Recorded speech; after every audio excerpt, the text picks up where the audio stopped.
यहेजकेल भविष्यवक्ता की पुस्तक अध्याय 21। यहेजकेल भविष्यवक्ता की पुस्तक अध्याय 21। यहोवा का यह वचन मेरे पास पहुंचा। हे मनुष्य के संतान, अपना मुख यरूशलेम की ओर कर और पवित्र स्थानों की ओर वचन सुना। इस्राएल देश के विषय में भविष्यवाणी कर और उससे कह, प्रभु यहोवा यो कहता है, देख, मैं तेरे विरुद्ध हूं और अपनी तलवार मियान में से खींचकर तुझमें से धर्मी और अधर्मी दोनों को नाश करूंगा, इसलिए कि मैं तुझमें से धर्मी और अधर्मी सबको नाश करने वाला हूं। इस कारण मेरी तलवार मियान में से निकलकर दक्षिण से उत्तर तक सब प्राणियों के विरुद्ध चलेगी।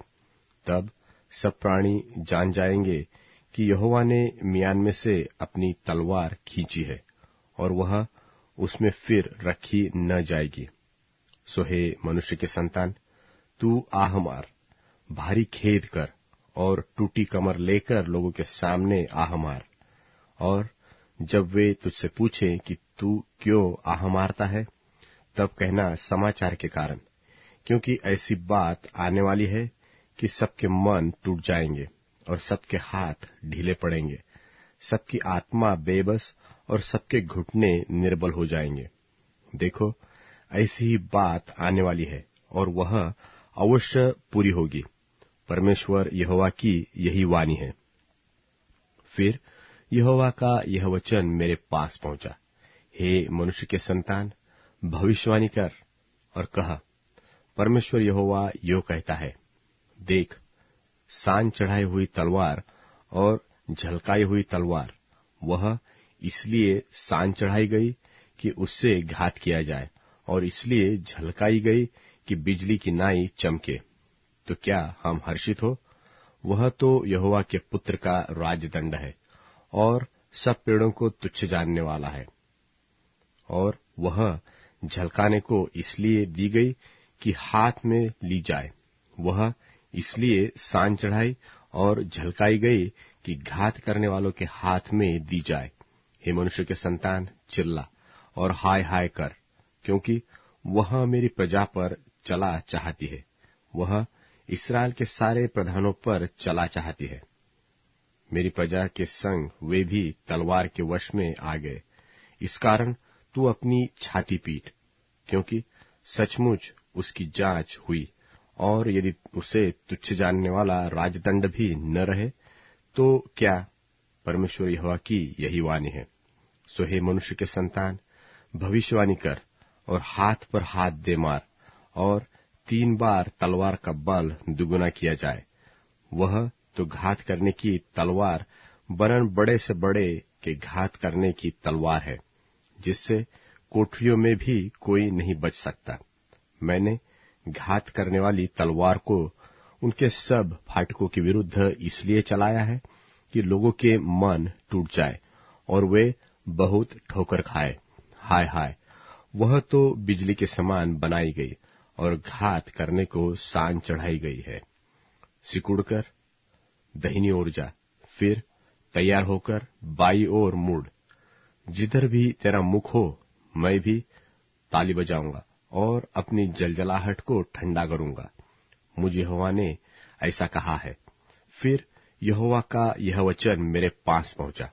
हे मनुष्य के संतान, 2 मार्ग ठहरा ले कि बाबुल के राजा की तलवार आए। दोनों मार्ग एक ही देश से निकले। फिर एक चिन्ह कर, अर्थात नगर के मार्ग के सिर पर एक चिन्ह कर।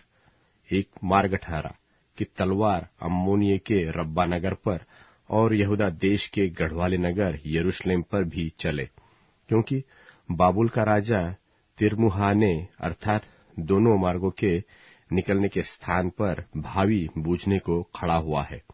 उसने तीरों को हिला दिया और गृह देवताओं से प्रश्न किया और कलेजे को भी देखा। उसके दाहिने हाथ में यरूशलेम का नाम है कि वह उसकी ओर युद्ध के यंत्र लगाए और गला फाड़कर घात करने की आज्ञा दे और ऊंचे शब्द से ललकारे, फाटकों की ओर युद्ध के यंत्र लगाए और दमदमा बांधे और कोट बनाए।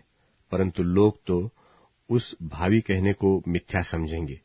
उन्होंने जो उसकी शपथ खाई है, इस कारण वह उनके अधर्म का स्मरण कराकर उन्हें पकड़ लेगा। इस कारण प्रभु यहोवा यो कहता है, इसलिए कि तुम्हारा अधर्म जो स्मरण किया गया है और तुम्हारे अपराध जो खुल गए हैं, क्योंकि तुम्हारे सब कामों में पाप ही पाप दिखाई पड़ा है और तुम स्मरण में आए हो, इसलिए तुम उन्हीं से पकड़े जाओगे। और हे इस्राएल दुष्ट प्रधान, तेरा दिन आ गया है, अधर्म के अंत का समय पहुंच गया है। तेरे विषय में परमेश्वर यहोवा यो कहता है, पगड़ी उतार और मुकुट भी उतार दे। वह जो का त्यों नहीं रहेगा। जो नीचा है उसे ऊंचा कर और जो ऊंचा है उसे नीचा कर। मैं उसको उल्टा दूंगा और उलट पुलट कर दूंगा, हाँ उलट दूंगा। और जब तक उसका अधिकारी न आए तब तक वह उल्टा हुआ रहेगा, तब मैं उसे दे दूंगा। फिर हे मनुष्य के संतान, भविष्यवाणी करके कह कि प्रभु यहोवा अम्मोनियों और उनकी की हुई नामधराई के विषय में यो कहता है, तू यो कह, खींची हुई तलवार है, वह तलवार घात के लिए झलकाई हुई है कि नाश करे और बिजली के समान हो, जब तक कि वे तेरे विषय में झूठे दर्शन पाते और झूठे भावी तुझको बताते हैं कि तू उन दुष्ट असाध्य घायलों की गर्दनों पर पड़े, जिनका दिन आ गया और जिनके अधर्म के अंत का समय आ पहुंचा है। उसको मियान में रख, जिस सांस में तू सिरजी गई और जिस देश में तेरी उत्पत्ति हुई, उसी में मैं तेरा न्याय करूंगा। और मैं तुझ पर अपना क्रोध भड़काऊंगा और तुझ पर अपनी जलजलाहट की आग फूंक दूंगा और तुझे पशु सरीखे मनुष्य के हाथ कर दूंगा, जो नाश करने में निपुण है। तू आग का कौर होगी, तेरा खून देश में बना रहेगा, तू स्मरण में न रहेगी, क्योंकि मुझ यहोवा ही ने ऐसा कहा है।